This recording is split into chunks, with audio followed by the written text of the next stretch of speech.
Okay, I need to talk to you about something that men have been getting wrong for a very long time. And I'm going to start with a question. Have you ever heard a woman in a movie, in a song, in a magazine, on social media, absolutely anywhere, say she wants it big, that bigger is better, that size is everything? You have. Of course you have. It's everywhere. Now let me ask you a second question. Have you ever actually sat with a woman you trusted, a real conversation, no performance, no audience, and asked her what her genuinely best sexual experience was? And then asked her, okay, and what size was he? Because I have had that conversation hundreds of times. In my therapy room with real women telling real stories with no reason to perform for anyone. And I'm here to tell you, the answers to those two questions do not match at all. In fact, the gap between what women say publicly about size and what they actually report in private is so wide that when I lay the data out for you today, some of you are going to feel genuinely cheated by every conversation you ever had about this. And some of you are going to feel so relieved you're going to want to forward this video to every man you know. Stick around, because this is going to be fun and useful in that order. I'm Dr. Valerie Hayes, and every week on this channel I have the honest, raw conversations about sex and intimacy for men over 50 that most people won't go near. Hit subscribe right now. You're going to want to be here for this. All right, let's start with the public story, the one you've been hearing your whole life. Big is better. The bigger, the better. Women want it big, and if you're not packing, you're not satisfying anyone. This narrative is everywhere. Porn built an empire on it. Social media amplifies it daily. And generations of men have walked around carrying quiet anxiety about a body part they have zero control over because of a story they were handed by people trying to sell them something. Now, let me tell you what the actual research says. A proper scientific study published in PLOS One, that's a peer-reviewed academic journal, not a men's magazine, gave 75 women physical 3D printed models of penises in different sizes and asked them to pick their preferred size for a long-term partner. Not what they'd say at a girls' night out, not what they'd post online, what they actually picked up and chose when nobody was watching. The average preferred length for a long-term partner, 6.3 inches. Preferred girth, 4.8 inches. Now here's the kicker. The actual average erect penis size across a large meta-analysis of over 15,000 men is 5.1 to 5.5 inches in length, and girth, right around 4.8 inches. The girth they preferred was almost exactly average. The length they preferred was about an inch above average. That's it, 1 inch. After all of this, the movies, the music, the entire cultural industrial complex around this subject, women, when actually choosing with their hands and nobody watching, picked something just slightly above average. And 84 to 85% of women in large surveys say they're satisfied with their partner's size. Meanwhile, 45% of men wish they were bigger. So roughly half of men are lying awake worrying about something that roughly 85% of their partners are already happy with. That is one of the great mismatches in the history of human anxiety. Now, let's talk about the other end of the conversation. The men who've been told, or who believe, that bigger is always better. Because this is where it gets really interesting. The vagina, when a woman is unaroused, is about 3 to 4 inches deep. When she is fully aroused, it can expand to about 6 or 7 inches. You see where this is going. Anything significantly beyond that doesn't find more pleasure. It finds the cervix.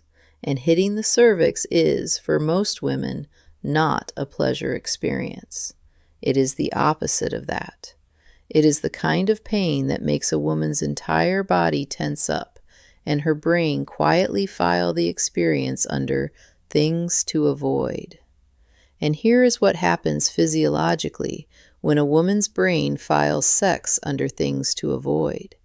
She stops getting fully aroused because arousal requires relaxation and her body is now pre-bracing.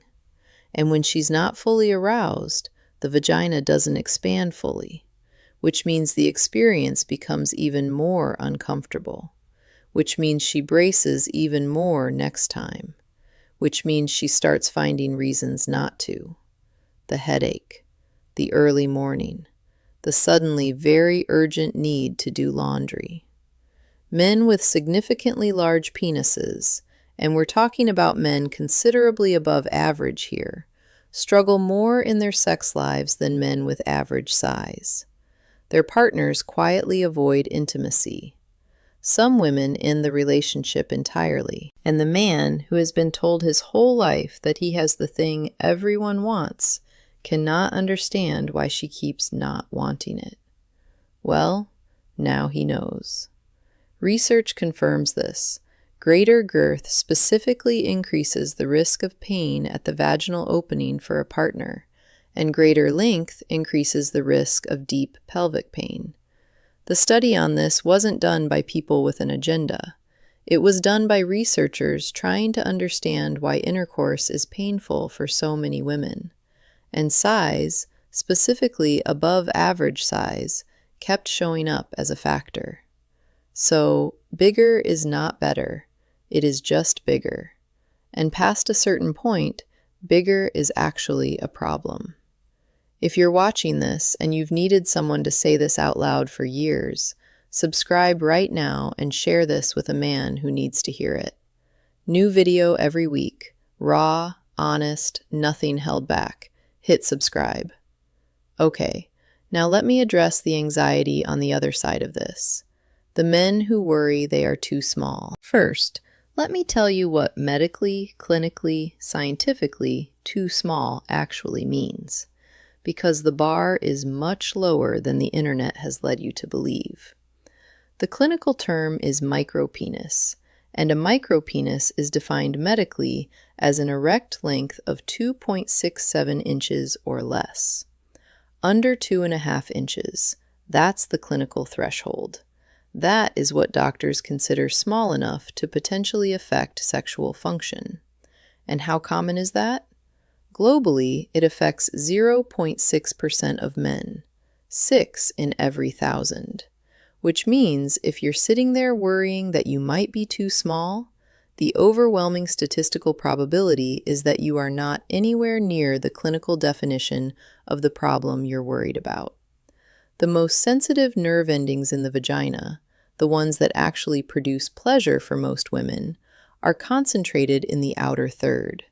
That's roughly the first 2 to 3 inches. Everything beyond that is additional. Nice, potentially, for some women in some situations.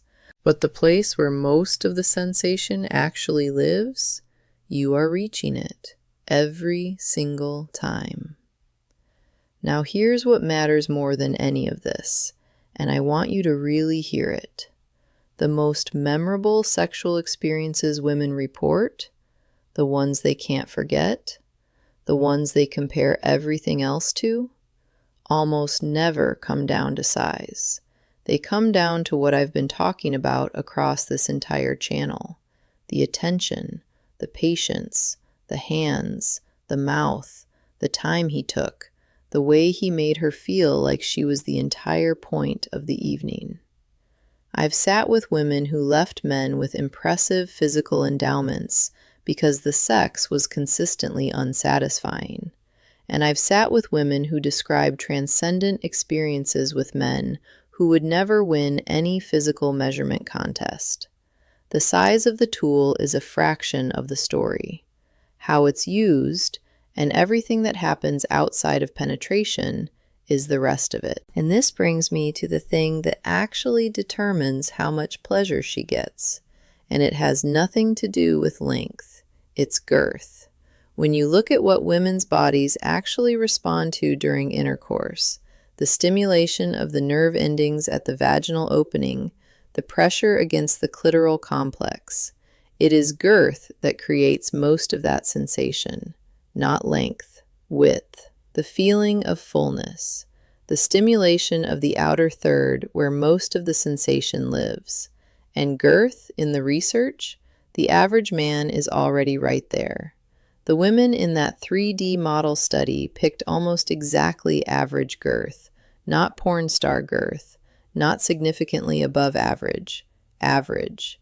The average man already has what women prefer most. He just didn't know it, because he's been so busy worrying about the length that he never realized the dimension that actually produces the most pleasure for her is the one he's already equipped with. All right, let me tie this all together because I think there's a bigger point here that I don't want to get lost.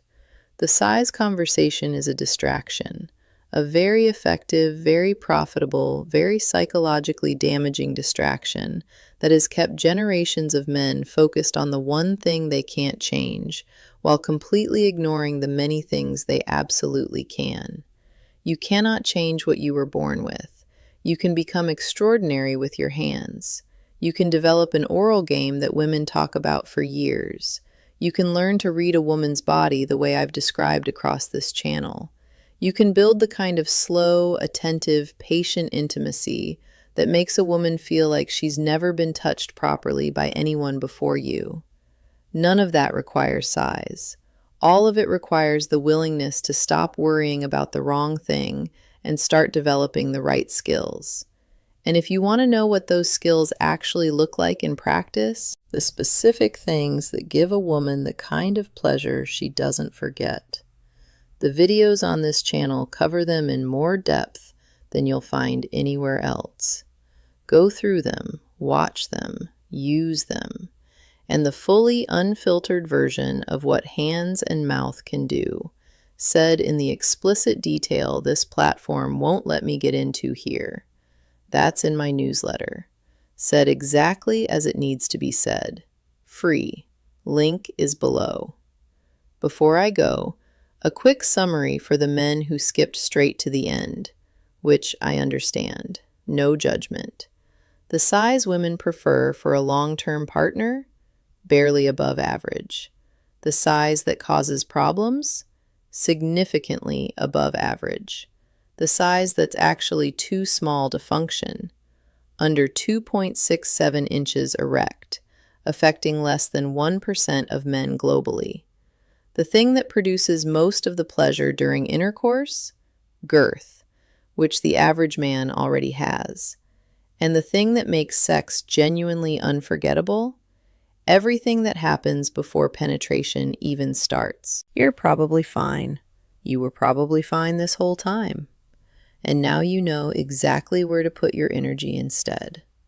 Drop a comment below. Has this video told you something you've been needing to hear? Or are you the man who's going to forward this to someone who does? Tell me below. I'll see you next week. Take good care.